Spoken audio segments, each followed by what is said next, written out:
snakes and plagues, the parting of the Red Sea, golden calves and the tabernacle, the ultimate showdown between Moses and Pharaoh, let my people go, cloud by day, pillar of fire by night, 10 commandments, Passover, and that's not even the half of it. We will be attempting to work our way through the entire book of Exodus in 1 hour on today's episode of Theology on Air. Well, welcome back to Theology on Air. I am Sarah Stone. I am the Outreach Director for Young Adults at MDPC, and joined by Evan McClanahan, Senior Pastor at First Lutheran in Midtown, Houston, and a guest that you might recognize because he's been on the show before. He's our resident Indiana Jones. He's an archaeologist and a professor and a theologian and an apologist, and he has good hair. For those of you watching, if you're on the podcast, you'll just have to take our word for it. But Ted Wright is our guest today to help us walk through the book of Exodus. As the podcast is wanting to once a month tackle a different book of the Bible, kind of survey what were the high points, what's the strange stuff, and we're going to be doing that today. But first, you need to subscribe to Theology on Air. If you haven't already done it, why not? My goodness, it's the first thing you need to do right now. Just pause us, go and subscribe. You will win fabulous prizes.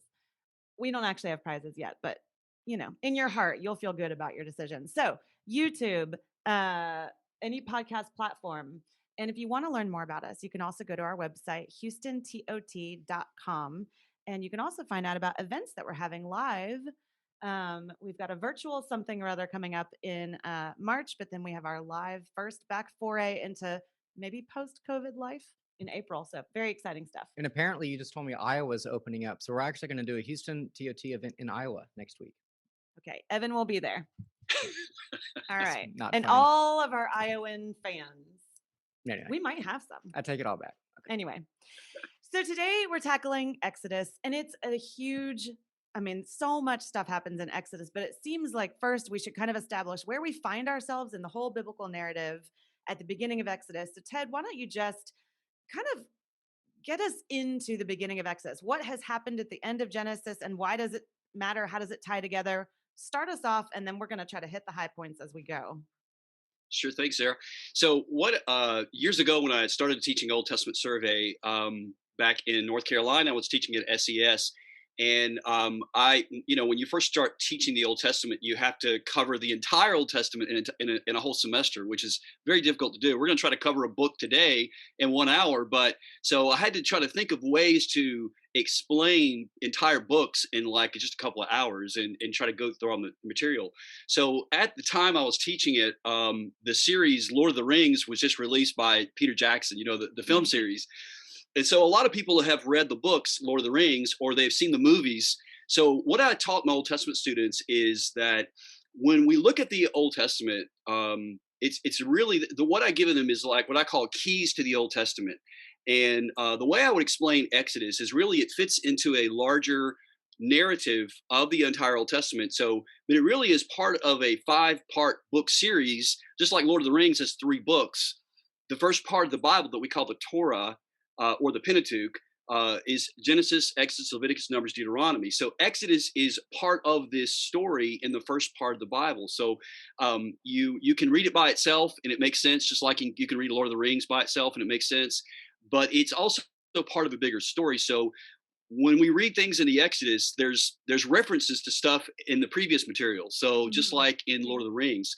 So one of the things that we notice in Hebrew literature is something that an English reader doesn't really get on a first reading. You can read an English translation of the Exodus and understand everything in it, but there are some things that I think English readers need to know about Hebrew literature and how the biblical writers wanted to emphasize things. And so this will make sense as I kind of work through it. So like, for instance, if you're typing a text, everybody knows that when you're sending a text, you don't send a text in all caps, because what does that mean? I mean, if you're sending a text, what are you trying to accomplish? Are you yelling at someone?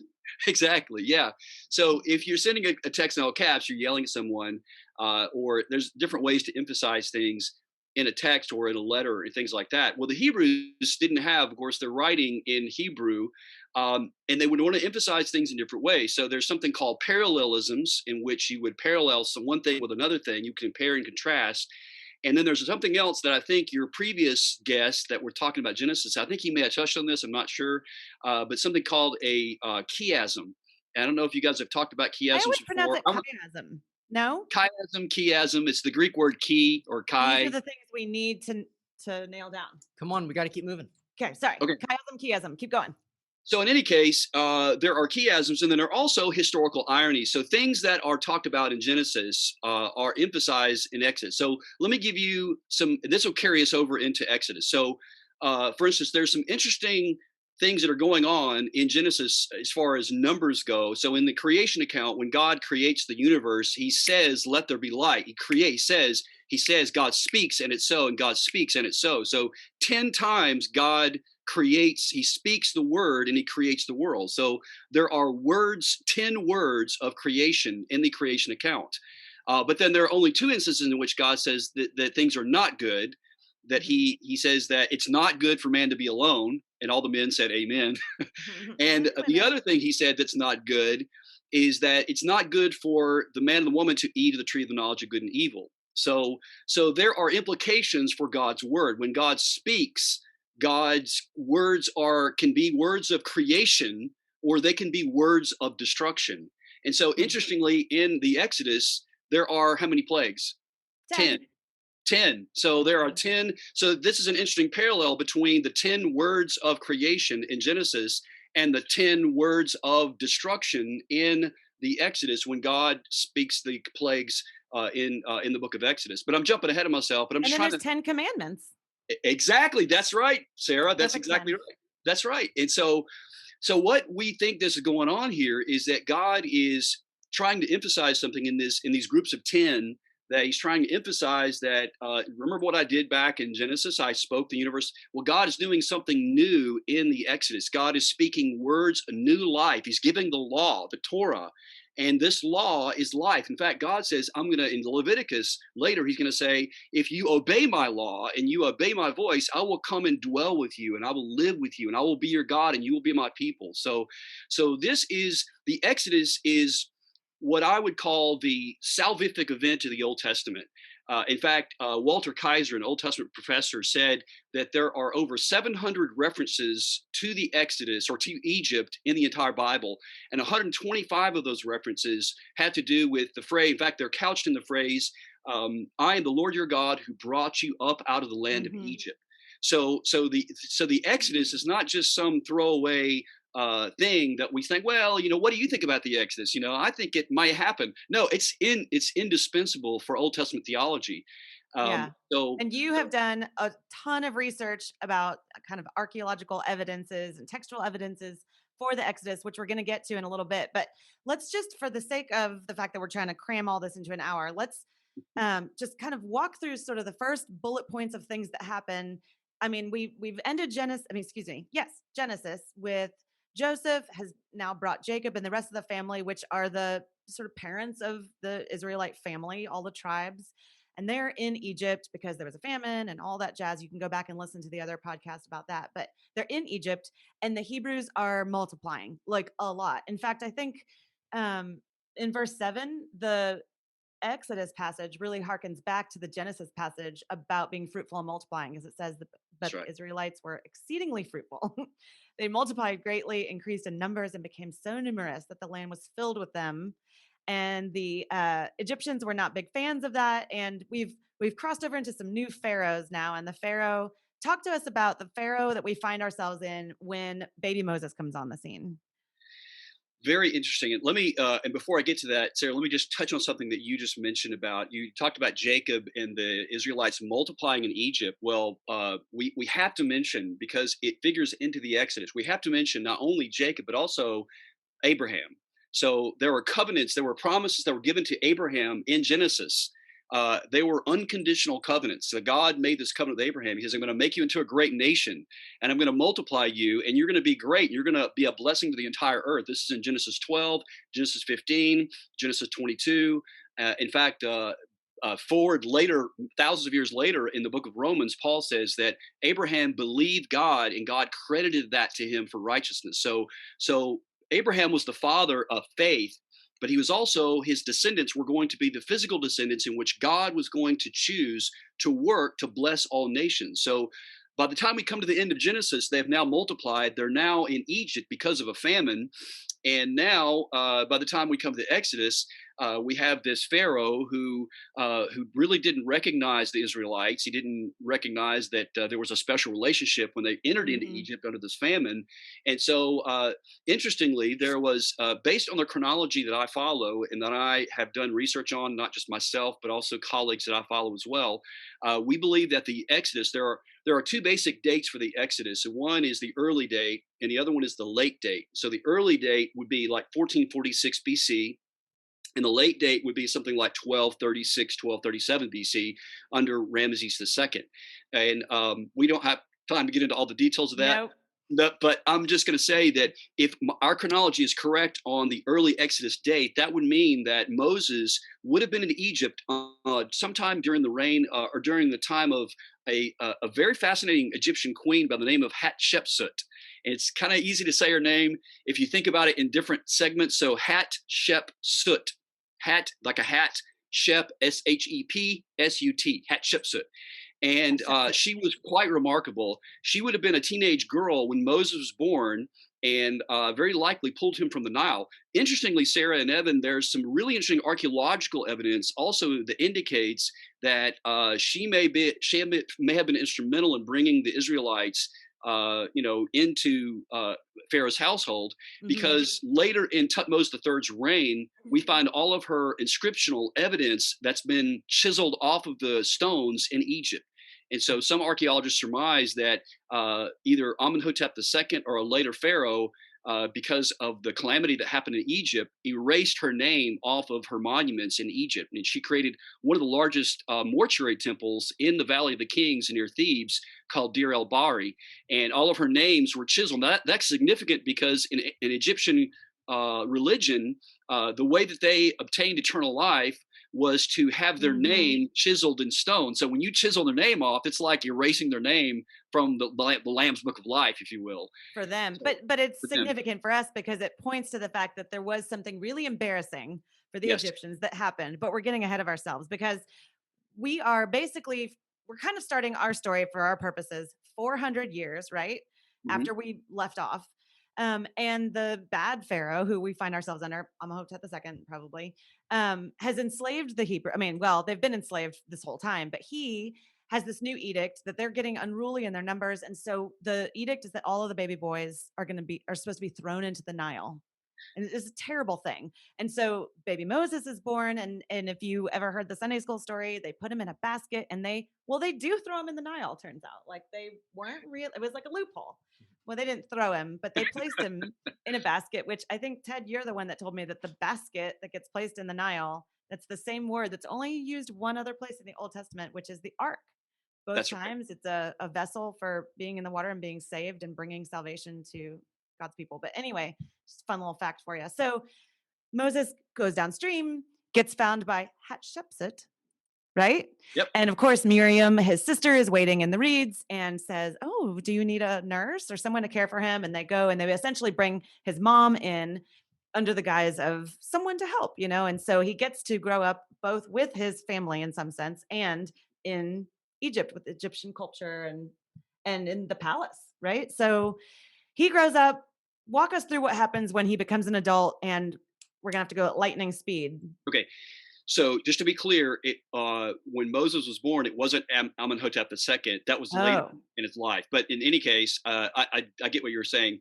But so he grows up as the stepbrother of Tutmosis III, and Hatshepsut and Tutmosis III are co-regents. So he is a little boy when his father dies prematurely. Anyway, the father dies early, so she has to reign as the pharaoh, and she presents herself as a male pharaoh, and she raises Tutmosis that's pretty III cool. That's a cool and takeaway. You have to Moses, admit. together. So Moses eventually murders an Egyptian and has to flee Egypt, and so Well, he and goes to. because the Egyptian was mistreating an Israelite and abusing him, it wasn't like he was like, "What'd be fun to do today? Murder." I've always often wondered though, did Moses know he was an Israelite? Is that a stupid question? No, Oh, it's Like, a he great absolutely question. knew. Yes, he did. No, it's right, he Yeah. did. okay, And how would he have known? Because Because for like 12 years, he was raised by his mom. okay, okay, because of the familial connection in the court. Right. So they would have been pulling him off to the side and been like, "Well, you know, Well, you're really da da da da. Don't." actually, don't some people think that he actually was raised in his home and then brought to the court when he was like a real man at age 12 or Well, whatever or something? what does the scripture say? What does Acts 7 say? I don't have Acts memorized, Ted. You tell us what it says. Acts 7 is when Stephen is talking to Sanhedrin, and it says that Moses was trained in all the ways and the culture of the Egyptians.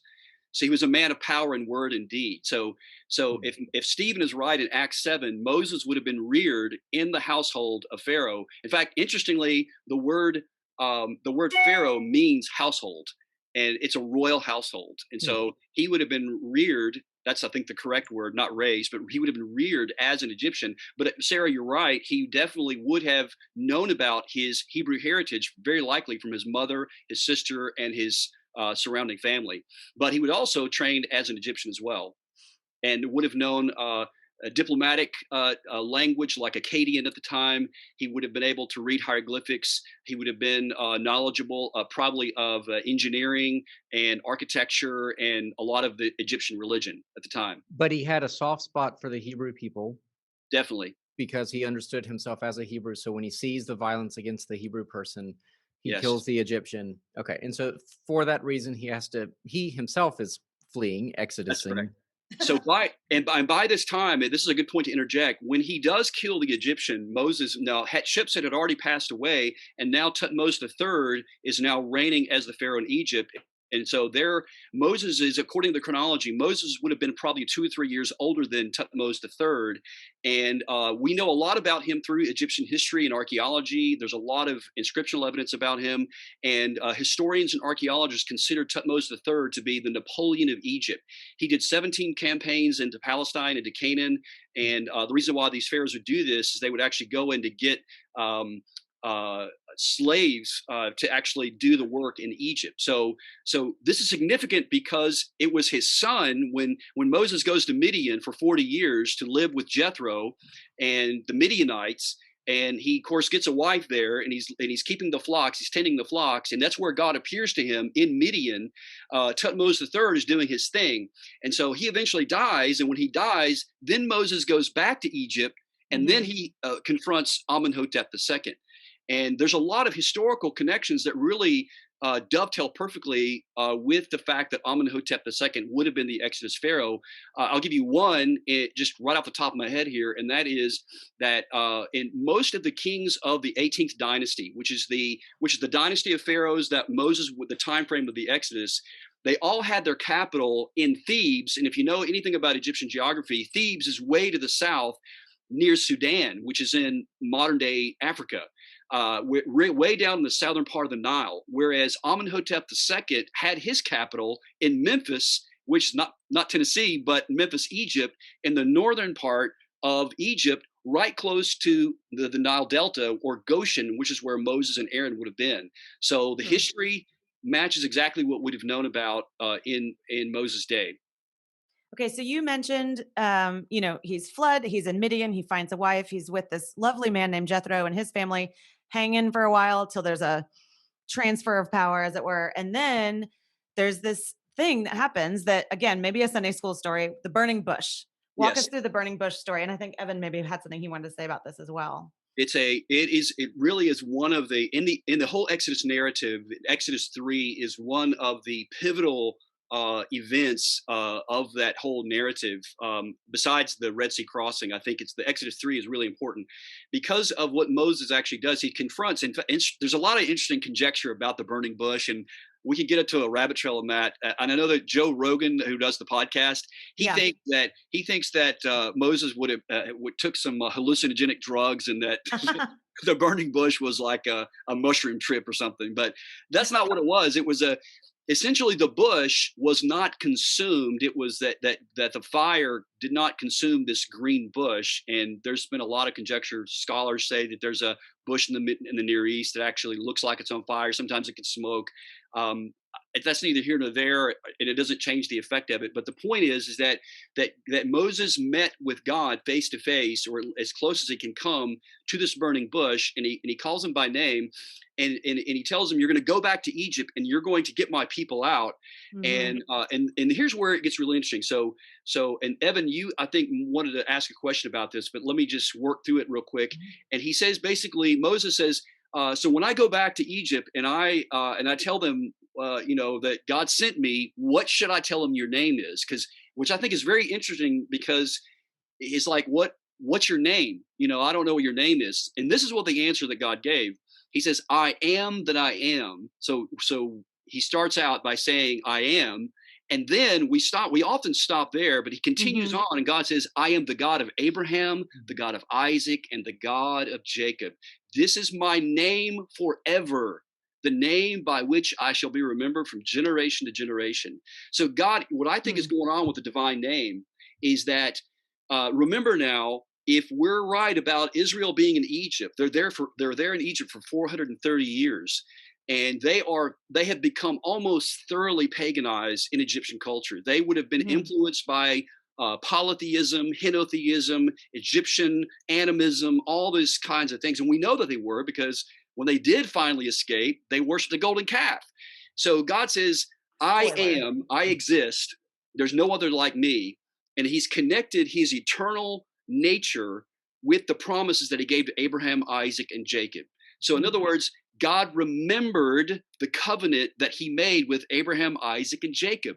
And it's interesting because there's a parallel, and back in Genesis, and the chiasm, or the structure of the flood narrative, that centers on Genesis 8, verse 1, which says, God remembered Noah. Noah. God remembered Noah. God remembers when he says he's going to do something, he's going to do it. So by the time we come to Exodus 3, God remembers the covenant that he made with Abraham, Isaac, and Jacob. And now he's going to send Moses back, and he's going to deliver them with a mighty hand. Excellent. Pretty cool. So Moses, and then there's a little bit more to that conversation, because he's a little wigged out about being the one guy. Maybe he has a stutter or something. So he says, you can take your brother, right? Aaron.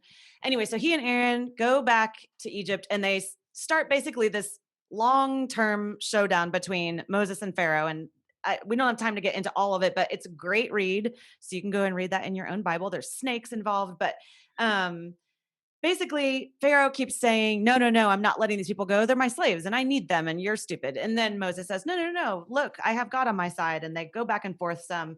And I don't know how many times this happens, but the Bible keeps saying this thing. The first few times it says that Pharaoh's heart was hardened. And then in the subsequent ones, it says something like, and God hardened Pharaoh's heart. Because we keep thinking, it's like the highs and lows of this movie we're watching, where you think like, he's going to let him go. Oh, he's not. Oh, now he is. No. And then that's even before the plagues. And then during the plagues, you keep thinking, which we'll get to in a second, that they'll, be let go. But talk to us a little bit. I think unbelievers and skeptics, and even many Christians, have a problem with this phrase, right? That God would harden someone's heart, and makes it sound like they don't have any say in it. And why would God do that? Because then later he's going to get in trouble for doing this thing. Would God do that to us? Talk us through that wording a little bit so we can understand what's happening there, the hardening of the heart. So there's a two-part answer that I want to give. First, I'll give the theological answer. I'll give a theological apologetic answer, and then I'm going to go back and give an answer from ancient history and what we know of Egyptology and what we know of the cultural context in which That's the Indiana Jones answer. The second one. Yeah, okay, the cool. Indiana Jones answer. So the first the theological answer is that whenever sometimes it'll say, in fact, this not only does God harden Pharaoh's heart, but also the Bible also says in other places that God repented, that God changed his mind. Whereas other passages it says that God doesn't change his mind. So which one is it? Does God change his mind, or does God not change? So this is anthropomorphic language to describe what actually happens when God's actions in history are played out. His actions will harden some people's hearts, whereas they will soften some people's hearts. So there's a phrase that somebody said years ago, and I forgot who said this. Basically, the same sun that melts the wax will harden the clay. So same actions that God does. So by God giving these plagues, the action is ultimately from God, but Pharaoh is hardening his heart. So he's responsible for the hardening of the heart. but yet God is also responsible in the fact that God is giving the plague. So you Hmm. could probably get into that a little bit more with Paul Copan. I know he's probably going to be a future guest on Hmm. Theology on Air, but he can get into more about that because he's written some great stuff on this, on the genocide question and things like that. Yeah. So that's one part of the answer. The second part of it is this: to go back to a reference I made earlier in Acts chapter 7, where Stephen tells us he actually tells the Pharisees that Moses was trained in all the ways of the Egyptians, which means that Moses would have understood Egyptian culture. And one of the indicators that the Exodus is an authentic narrative, that it actually was not invented and made up, well, it comes from two areas. I think internally in the text itself indicates that there are clues in the Exodus narrative that give Let me us. pause you for a second, because I think you're not saying something that most people don't know is implied, and that is that we believe Moses wrote Exodus. Yes, Okay, correct. Yeah, continue. most traditional Christian scholarship holds to Mosaic authorship of the first five books of the Bible, and most critical liberal scholars today believe that the first five books were written primarily by four independent writers that they labeled J, E, D, and P. We don't go into that. No, So, thank goodness. That's how we will bore our guests to death. But we believe Moses wrote it, which is key to what you're about to say, because he would have exactly. written knowing what. Correct. That's right. Exactly. So if Moses was trained as an Egyptian, he would have understood Egyptian culture, Egyptian religion. And this gets into something that I'm going to throw a big seminary word out and then I'll define it and we'll get away from it. But it's called polemical theology. And there's a really good book on this I have right here. It's by John Currid. It's called Against the Gods. If somebody wants to get deeper into that, it's about this polemical theology in the Old Testament that basically it's a cosmic confrontation between Yahweh, the Old Testament God of the Israelites, and all the Egyptian gods as well as the Canaanite gods. And so what we're talking about here, and we were talking about the serpent motif, right, or the hardening of the heart. In Egyptian religion, uh, the heart is very important, and the reason why we know this is because of papyri that Egyptologists have translated through the years in the past centuries, and that is that we found something in something called the Egyptian Book of the Dead, which is a papyri manuscript that shows what happens in the afterlife when the pharaoh dies. His heart is going to be weighed in a scale balance against a feather, a hieroglyphic feather that represents something called ma'at, or the Egyptian idea of ma'at means truth or righteousness or justice or goodness or whatever the case may be. So the hardening of the heart was very significant in Egyptian culture. In fact, so much so that today, this very day, you can go to Egypt and you could, if you dig around, you can find these little scarabs, which are these little beetles that are formed in clay, and they would place these beetles over the pharaoh's heart in the mummy to keep it soft in the afterlife, because the heart was going to be weighed. If the heart was heavy or hard, then it was going to outweigh the feather of truth, and the pharaoh would be condemned in the afterlife.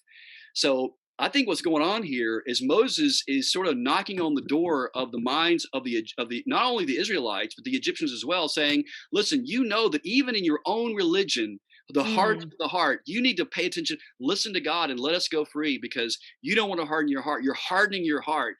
So Moses is speaking to Pharaoh directly in his own culture, which is, I think, truly remarkable. Yeah, and we miss that when we read it today, and we miss all kinds. I mean, that beginning sort of, cosmic trash talk Yeah, continues through the plagues, that's right. where, and maybe you can say something about this, but each of the 10 plagues isn't just some random weird, creepy, EBGB thing that we now are like, flies, blood, gross. I mean, they were gross, but each of those is kind of addressing a different Egyptian god, right? That they served. And each time it's like God saying, "Oh, you believe this? I'll show you who is king of that," right? That's exactly right, Sarah. And let me go back to something that you mentioned earlier, and that is the serpent, which is, I cannot overemphasize enough, if that's grammatically correct to say, um, the serpent, how important the serpent was, the imagery of the serpent. Anybody can just know, if you've ever seen a picture of King Tut, Yeah. the gold mask, what has he got on his crown? He's got a snake.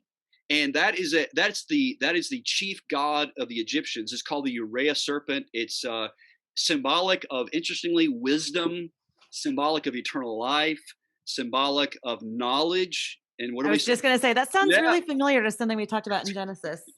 exactly. The So the snake, serpent Evan. comes up, Yeah. and what's interesting is that Call when them Moses and asses. Aaron go before Pharaoh, he gets the staff and he throws it before Pharaoh, and it's literally the very emblem of Egypt itself. Mm. And then of course Pharaoh's magicians throw their staffs down, and then Moses' staff consumes.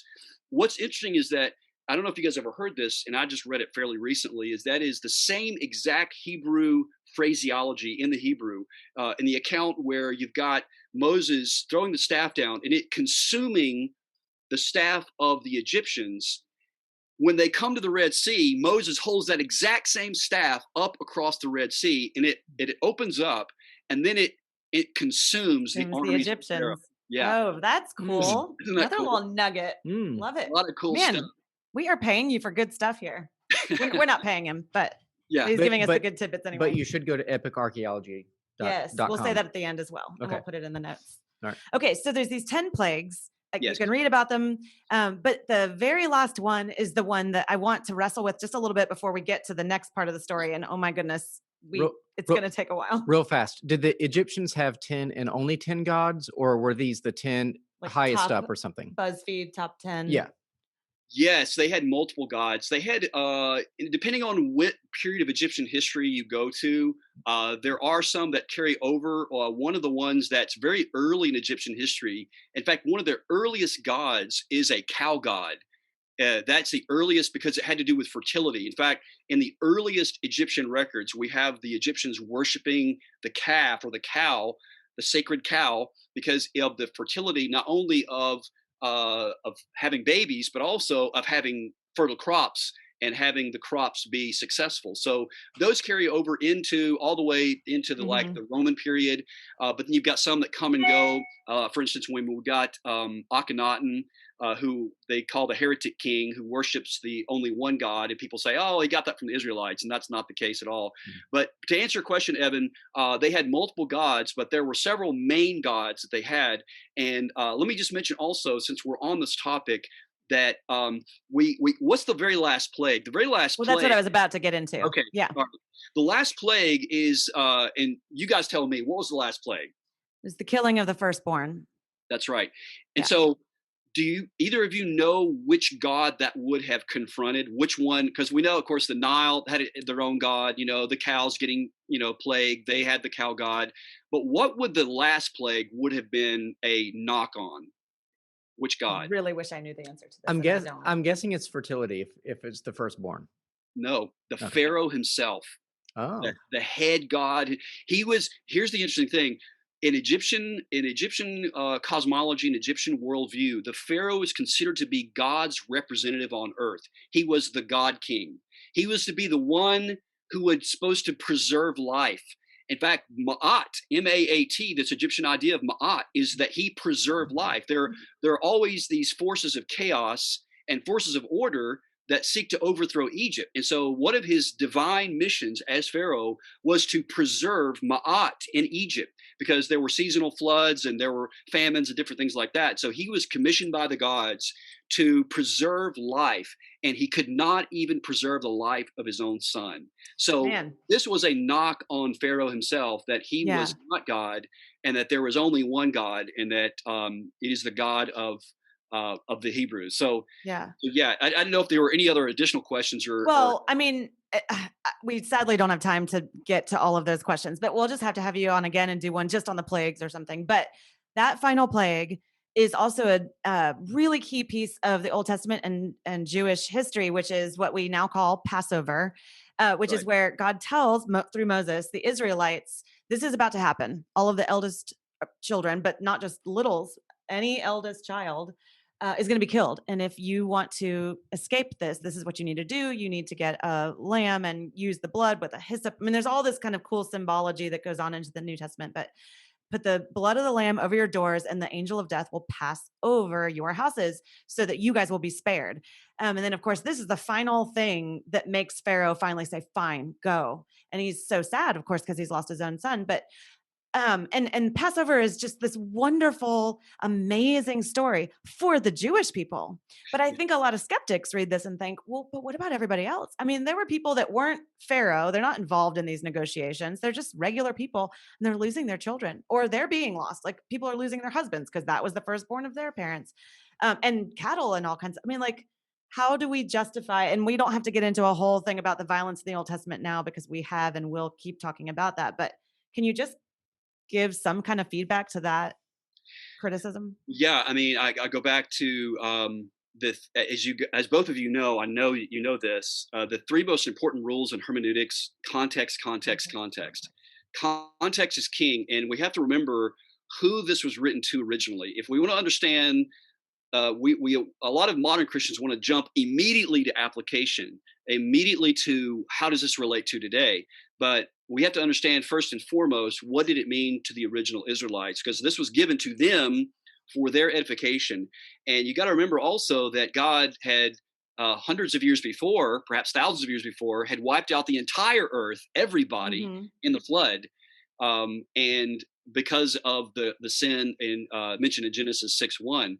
So the fact of the matter is that this was in God. Here's the thing: it comes. So this is not a satisfactory answer to people who don't believe that there's a God and that don't believe in the Scripture. But if there is a God and the God of the Old Testament is true, He's the true God. Then what we learn and what we understand from Christian theology is that God is holy, and that God is not only morally holy, He's also metaphysically holy. He is not like Mm. anything or anyone else. So God is the only being in the universe that has the divine right to execute judgment whenever He wants to. But there's also something called the age of accountability. And so if there were young people who passed away before the age of accountability, then they would have very likely went to heaven. But you got to remember, this was a judgment upon a sinful nation because of the decisions of one man. And so sadly, that happens today. You've got rulers today who make bad decisions, and there are consequences for those bad decisions. So the people, the firstborn, ended up dying because of the decision of this man. But of course, God is also just, and so He's not going to unduly send somebody to hell, like little children, anything like that. I don't know if that's a Sure. satisfactory answer, but that's It's the beginning of one, and that's all we really have time to do today, but we will keep talking about that kind of thing on the show, so keep listening to Theology on Air. But so and the thing about Passover, of course, is that it's this giant arrow pointing to the New Testament when the spotless lamb, who is Jesus, will use his blood to save us, right? right. So this final plague happens. Pharaoh finally says go, and millions of people leave Egypt, including, if I'm not mistaken, plenty of non-Israelites tag along. They realize they've seen the power displayed and they went in on the action. So anytime people are like, "What about the non-Israelites?" I'm like, they got invited all the time to come along for the ride. So this horde of people and all their stuff are making this, well, exodus, and they are led. Talk to us a little bit about the next section and get us into the wilderness. Okay, so the best evidence archaeologically that we have of where they were, where they would have left from, we know that the primary residence was probably in a place in the Nile Delta that it goes by the ancient name of Avaris or Tel El Daba. And there was an Austrian archaeologist that's excavated there for about 30 years. His name is Manfred B. Tack.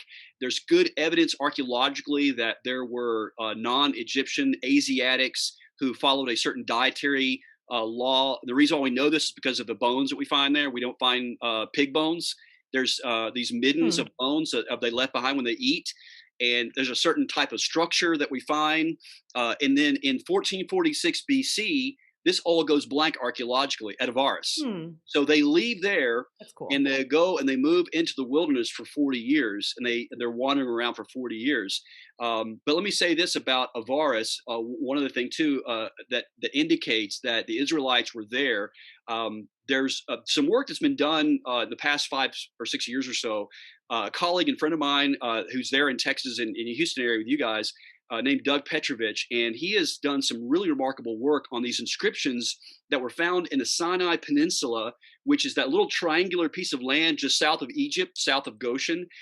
They're in these turquoise mines, and so these inscriptions show up on these huge stone pillars that they're called stelae, and they're like, just imagine a giant tombstone with writing on them, and the writing is called the Proto-Sinaitic inscriptions. And so, to make a long story short, Petrovich has believed he has cracked the code in interpreting these inscriptions because they contain a language that scholars are not exactly sure what it is. It actually contains elements of Hebrew and elements of hieroglyphics, of Egyptian hieroglyphics. And he Hmm. believes that this is actually the language of Proto-Hebrew that would have been inscribed by the Israelites when they're in Egypt. They show up about the time of Joseph, and get this, guys, they disappear in 1446. These inscriptions, they don't show up anymore in Egypt, and then they It's disappear. almost like it really happened. It's almost like it really, but Crazy. but if he's right, he's also translated several of them, and he has discovered the name of Moses and the name of Manasseh on these inscriptions. And if he's Oh, right, wow. this is gonna blow the lid off of archaeology. So it's quite Okay, so our archaeologist is very excited, but I'm going to continue moving us through the story because the Israelites are following a cloud by day, fire at night. And then there's the big story of the parting of the Red Sea, which I think even non-Christians have heard the story. Moses, puts his staff down. We always picture him sort of like Gandalf or something. And the sea parts ways so that millions of people can pass through. And that same sea, when they're passed through, comes crashing down on Pharaoh and his army. That again, Pharaoh has changed his mind by this point and is tailing them. And so I don't really want to get into this too much, but you really think that happened on the epic proportions that we read, right? I mean, because there's a yes. lot of skeptics that'll say, "Oh, it was windy that day," and I'll just say that there's two different, just for time's sake, I will just throw this out there. There are among evangelical scholars and archaeologists and historians two views of the crossing. Well, really, it centers on the identification of, in Hebrew, the term Yam Suf. Does that mean Sea of Reeds, or does this mean the Red Mhm. Sea? So, Mhm. how you identify historically and geographically what Yam Suf is, some people place it up in the Nile Delta. There's a shallow sea that was in the north. The wind could have blown and made it dry. And then the other view is that it was a large body of water. There are actually two fingers of the Red Sea from Arabia that go up into the Sinai Peninsula. One on the left is the Gulf of Suez, and the one on the right is the Gulf of Aqaba. The view that I personally hold to is that they cross somewhere in the middle of the Gulf of Aqaba at a place called Nuweiba, and it was a remarkable crossing, and it would have been it would have been just dramatic. But again, it's not. I don't think that it's necessary for salvation. So people can have different views on this.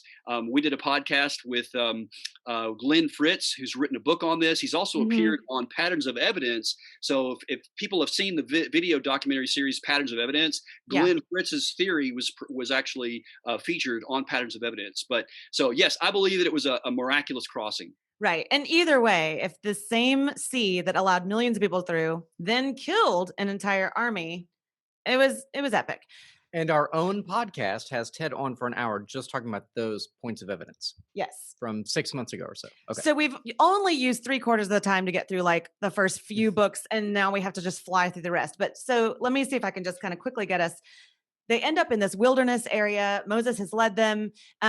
Pretty soon into their being in the wilderness, the Israelites start complaining and they're like, "What are you doing?" And of course, we know that God is going to bring them to the promised land eventually, but they're like, "We'd rather go back and be enslaved," which is just crazy talk to think of. And is that where we find all the stuff with the manna? And Yes, yes, no, is that yes, yes. pre Mount Sinai, pre Ten No, Commandments? that's after Sinai. Okay, so let's cover Mount Sinai then. So Moses leads the people to the base of Mount Sinai, where another covenant happens. So we've seen this amazing covenant with Abraham, but now we see a new covenant made, well, a sort of continuation with Moses and his people, Right. where God's going to make them a kingdom of priests and he's going to Yes. give them rules, and God's presence shows up in lightning and thunder and clouds. And then he gives them the 10 Commandments and then some other laws about justice and worship and like how to live together. And then Moses brings the commandments down to the people. They say yes, but then they do that whole golden calf thing. So maybe tell us a little bit about that and then talk us through some of the other ways that they were just really ungrateful. The golden calf is interesting because, as I mentioned earlier, the calf was very, very important in Egypt, and I'm going to use like an old preacher phraseology here, but someone said it took one day to get God out of Egypt, but it took 40 years to get Egypt out of Israel. But that's true. And not only 40 years, it really never left them, because in fact, let me just say this from a practical, spiritual, I've got this term from Eugene Peterson, what I call spiritual theology. So a lot of times when we're going through a book of the Bible, we want to know, what's this mean? What does this mean? But how does this apply to me? Let me just say this from a personal standpoint. When you're reading through the Bible and you're reading about Israel and how hard-headed they were and how, look at them, I would never do that. Yes, you kind of would. For sure, 100% would. Absolutely. I would have been complaining long before they were. Totally, Camping? yeah. No, miss me with that noise. So here's the cool thing about when, not just in the book of Exodus, but as you have other guests that talk about Israel throughout their journey with God in the Old Testament and into the New Testament, and that is that God never gives up on them. And really that's a good lesson for us, that God doesn't give up on us. When we're hard-headed and we screw up and we mess up, God never gives up on us. In fact, we see it so much so that one of the most amazing things I've ever read in the Old Testament was God telling Hosea to go get a wife of prostitution, and then go back and get her and get her and get her. So anyway, that's just a little side note. But to go back to I know we're getting quickly out of time here, but basically the manna from heaven, and then also the golden calf. They cry out to God. This is actually in Numbers 21. They cry out to God that they want to go back to Egypt. So God says, snakes begin to come and bite the people, which is ironic because what is the snake representative of? Egypt. So they want Egypt. So what does God give them? He gives them Egypt, but not in the form that they want, because what does Egypt represent? Egypt represents slavery. Egypt represents death. So what does God give them? He gives them what they want. And so by giving them what they want, they die.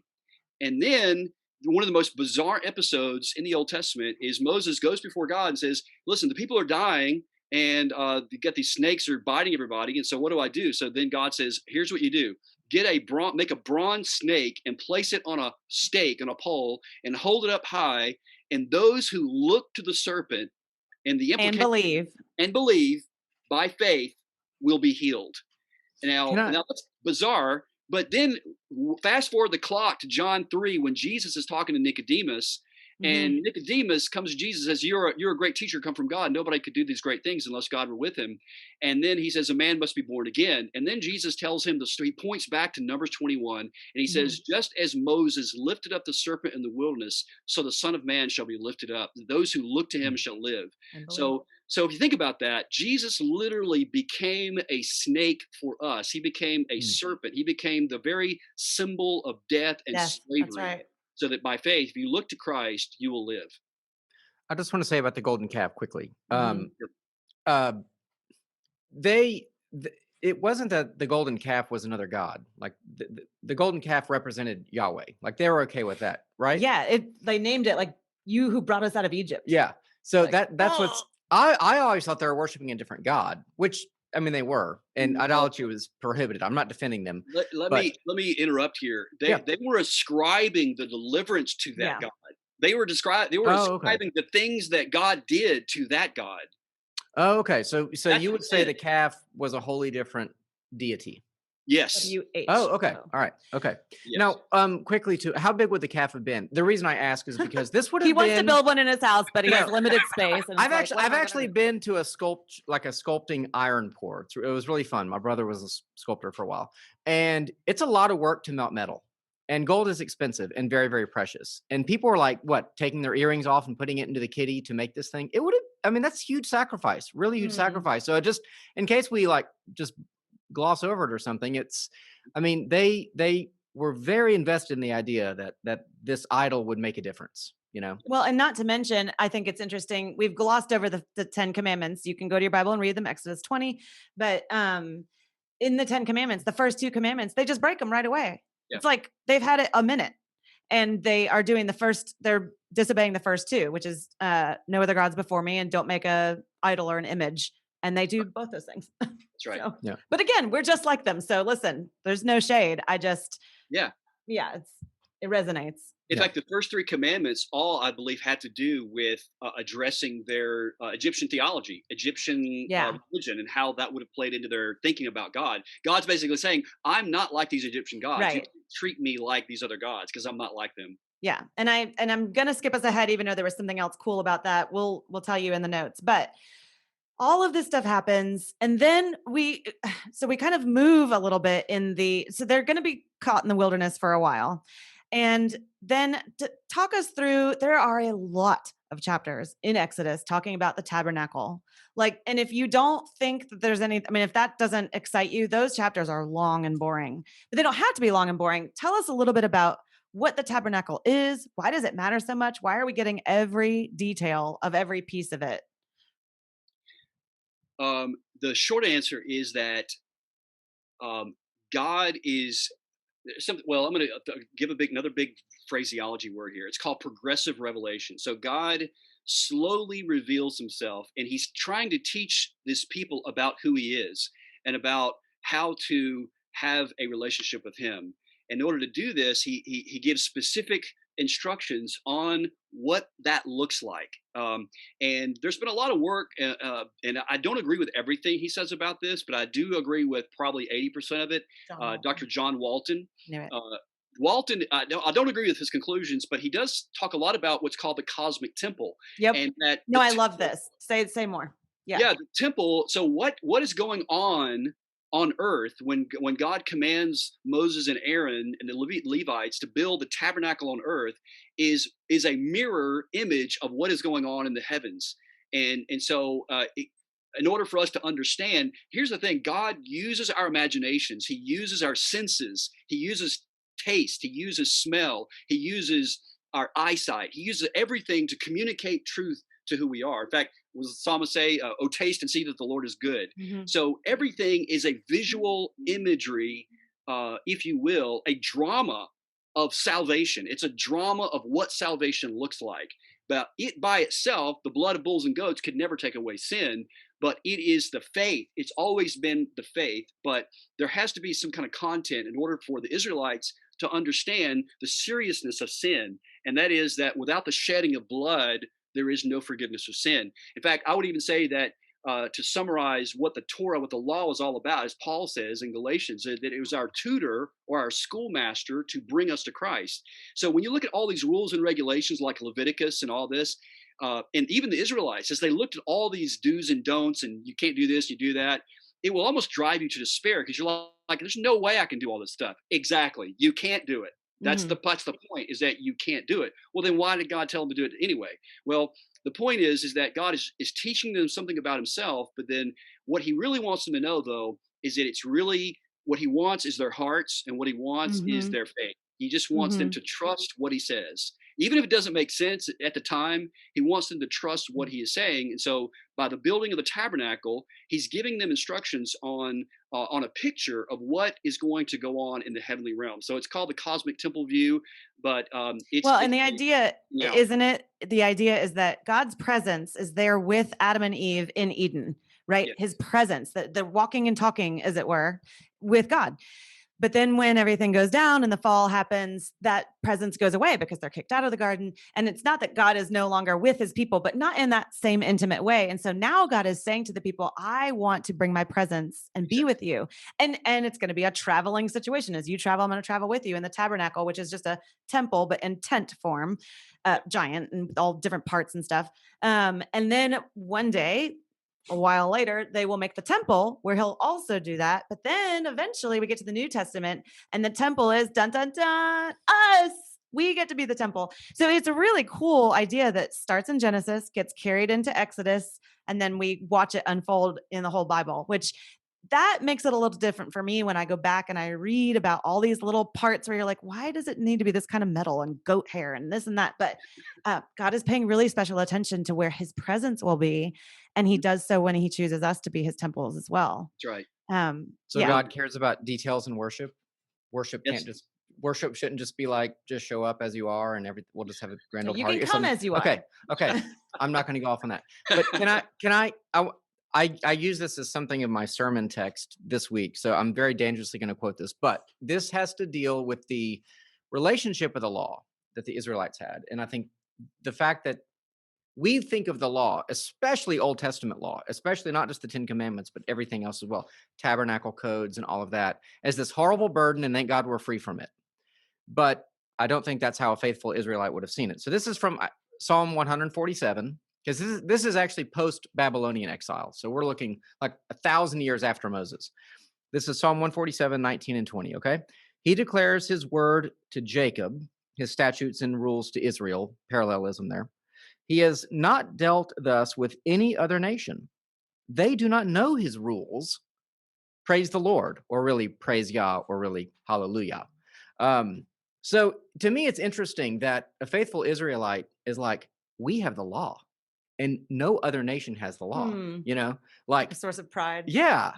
And we think of it though as, thank God we don't have the law anymore. The heavy burden. Now granted, the tabernacle and later temple rules and regulations and sacrifices were quite odious, and the Israelites misunderstood them, and et cetera, et cetera. But I just think it's interesting, and I think that as Christians, when we think about the law, we should begin with a very positive view of the law. Yes. And we shouldn't have an attitude of Moses being this stodgy, lawgiver that was a real party pooper.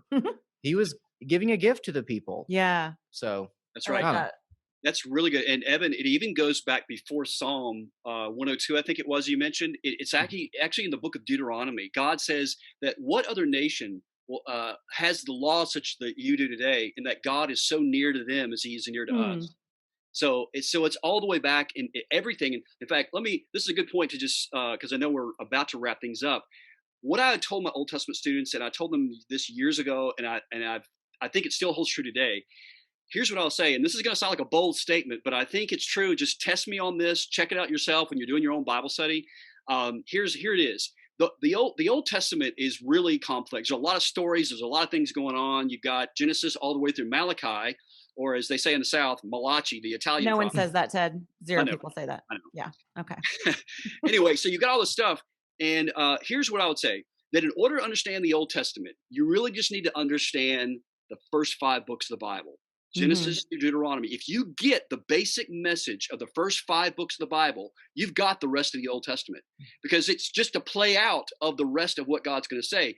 The reason why I say that is because in Deuteronomy 28, Leviticus 26, it's the if then. If you obey my voice, I will bring you into the land, and I will bless you, and I will make your name great, and you're going to be, all this great stuff's going to happen. But if you disobey my voice, I'm going to drive you out of the land, and I'm going to bring all the plagues on you that I brought on Egypt. And so you see this played out the rest of the history of Israel. Yep. When they obey God, God brings them the land, and God blesses them. When they disobey God, what does God do? He brings the Assyrians in 722, and then the Babylonians in 586 BC. It's just simple history. God, it goes back to something we said earlier. When God says he's going to do something, he's going to do it. You can take him at his word. So there's benefits for taking God at his word, believing what he said. And even if he said it 10,000 years ago or 5,000 years ago, you better take him at his word, because he means what he says. Now, he might not act on it immediately, but it's going to happen eventually. In fact, we see this in the book of Genesis, because when God says the day you eat the fruit, you're going to die. Well, that didn't happen the day, but in Genesis 5, they eventually all die. So anyway, if you got the first 5 books, you've got the rest of the Old Testament. And really a key part of those first 5 books is the book of Exodus. And Sarah's really hit on some really great points today. And that is that it is the salvation event of the Old Testament that points to Christ. Christ. It was no accident that Jesus died on Passover. Because it was the Exodus, the Passover, all points to Christ. It all is like, this is the Passover lamb. And also the fact is the matter, he's named Yeshua, which means Joshua, which is God. He trusted God. He believed God, and God brought Israel into the land with a mighty hand. So the Exodus is all in the New Testament if we just look for it. Now, last question for me. Deuteronomy ends with Moses not going into the promised land. He dies, and you can't even go in the tabernacle. And he was punished, right? And so, but the sin he commits is in Exodus, yes. Now, is it that the Israelites are grumbling and he gives in to them? I could never quite pinpoint it. Okay, this goes back to something we were talking about with the tabernacle. God is he's this is earlier in the history, so he's got to sort of lay a precedent. And Moses is the man, he's the one who's been given the law, the Torah. And those who don't live by the law will what? Die by the law. So he doesn't believe. What's the heart of the law? The heart of the law is to believe God. It's Deuteronomy 6 verse. What's the greatest commandment? To love the Lord your God with all your heart, soul, mind, and strength. To love God. And so it goes back to when they were at Rephidim, when they were at the rock. God told Moses to, what did he tell him? Speak to the rock. But what did he do? He strikes the rock. Just get this now, guy. This is really cool. So when Jesus is standing before the Sanhedrin, what do? They strike the rock, and out of the rock flows waters of living water. So Moses is acting like the Pharisees by not speaking to the rock, but by striking the rock, the Rephidim. So he doesn't believe God. And so God, because this is going to play over, because what he says in Deuteronomy 28, if you obey my voice, I'll bring you into the land. You can't enter the land. The condition on entering the land and having blessings in the land is to believe me. You got to believe me. Moses is the leader. He didn't believe me. He didn't follow my word. So therefore he doesn't enter the land. Now, is God being mean? Not necessarily, because Moses ends up in the land. And you know when that happens? Yes. Transfiguration. Yes, that's exactly right. Oh, thank you. Bingo. Transfiguration Sunday is Sunday. I have content now. Thank you. I have content now. Yeah. We'll preach your sermon for you. By the way, if you're confused about, Evan's question is great. And part of the reason why it's confusing is because the story that Ted just told is not in Exodus. There is a water and a rock story where he does it the right way, but the story is in Numbers 20. And it always confused me because when they would go back and talk about it, it was this great sin, but it doesn't, in the moment when you read it, sound that bad. But the way you described it, yeah, Moses takes matters into his own hands. He doesn't trust the way, because it says right here, that God said, speak. And then he said, do I have to do everything? Basically, and takes the staff and strikes it. And he's kind of got his own glory going. And there's some other pieces to that story where God's like, nope. Yeah. It's like too big for your britches. It's like the guy that dies because he touched the ark because it was falling and he caught it. Well, actually they were already carrying the ark incorrectly, the wrong way, you know, and yeah. And who do the Pharisees, who do they look to as their, in fact, in the synagogues, there's even a seat of who? Seat of Moses. They looked at Moses as their authority. So the connection between the Pharisees and the Moses is what I'm trying to get to. You guys are looking confused a little bit, but that's, I'm going back to Moses speaking versus striking. And this is my learning face. The high priest, when Caiaphas, when he strikes Jesus, he's doing exactly what Moses did in Rephidim. And so therefore he doesn't believe, he doesn't trust God, and he's not going to enter the land. So it's a teaching thing. So whatever goes on in the Old Testament is repeated in the New Testament. In fact, there was a study done years ago. And I know you guys may have shown the slide. I think it was done by two guys in Great Britain. There are 64,000 references in the New Testament to the Old Testament. So the reason why that's important is because people today, most of us New Testament Christians will read the New Testament, go, that's Old Testament stuff, doesn't make any sense. But 64,000 references to the Old Testament. So what that tells me is that if I want to understand the New Testament in its fullest context, then I need to go back and look at some of the Old Testament stuff as well. Let me say one final thing as we're getting ready to close out. And that is, you talked about God saying, if you do things this way, there will be blessing. And if you don't do things this way, you'll get taken over. And of course we see that with Assyria and Babylon and onward. But I think it's interesting when we talked in Genesis about the covenant that God made with Abraham. He made the covenant knowing it would be broken and basically saying, let it be to these dead animals that were along the way. Let it be to me as it is to these animals, should somebody break this covenant, knowing full well it would be the other guy, because God doesn't break his covenant. And he does the same thing with Moses when he makes the covenant. He is committing himself again. He's like re-upping with a people that he knows are going to break it. And there's something really beautiful to that, because just like you said, we are like the complaining Israelites all the way into present day. And God is committed to us in covenant, knowing that we're going to screw things up. And yet there's a rescue. There's always a rescue. And I just want to end on that note, because there's so many like sort of terrible things that happen in Exodus, but they're all leading toward, God does it for them, and he does it all through the Bible, and he does it for us. Rescue, always forgiveness, always compassion, slow to anger, abounding with love. Right. So I think that's just maybe a final note to as we're thinking about like snakes and blood sacrifices and things. The God never leaves us. The Hebrew word that's used throughout Sarah, that what you're referring to is the Hebrew word hesed or chesed. Yes. It's God's covenant faithfulness. It's love. It's that God gives you something that you didn't deserve, that we don't deserve it. Israel didn't deserve it. People go, well, Israel, they're hard-headed. Yeah, well, so are we. God doesn't ever give up on us. Amen. Well, we actually did it in not too much more than an hour. So praised be. Where can people find you if they want to hit you up for more fascinating tidbits about archaeological things? Sure thing. They can go to our website, epicarchaeology.org, which we are renovating at the time. Got some new stuff coming online. And then also our YouTube channel, Epic Archaeology YouTube channel. And we have a new video that's dropping this coming Friday on Islamic archaeology, which is really fascinating stuff. Cool. And then also we have our Facebook page as well. People can follow us on Facebook, and we're also on Instagram as well. And on your YouTube channel, is that where the video is about the third commandment? Because I think that's cool, and I think people should go watch it. It's just a short video. It's like 7 minutes long, and it's a whole new way of thinking about the third commandment that you have never probably thought of before. So go check that out. Which third commandment? Take the Lord's name in vain. Don't do it. We have a different one. So what? we don't. Lutherans tend to bundle the first two and then separate the last two. You make everything so confusing. So for us, the third is the Sabbath day, but for you, it's the blasphemy. Or not for you, but I mean, for many people. I mean, like in the Bible, it's the third. So we'll talk about that later. Idolatry is not a problem anymore. Don't we know this one? Oh, sure. Yeah. Okay. Well, on that note, you can find us at HoustonTOT.com. Keep listening, subscribe, maybe rate us and review us. But until we see or hear from you again, we encourage you, as always, to question freely, think deeply, and disagree as needed. Over and out.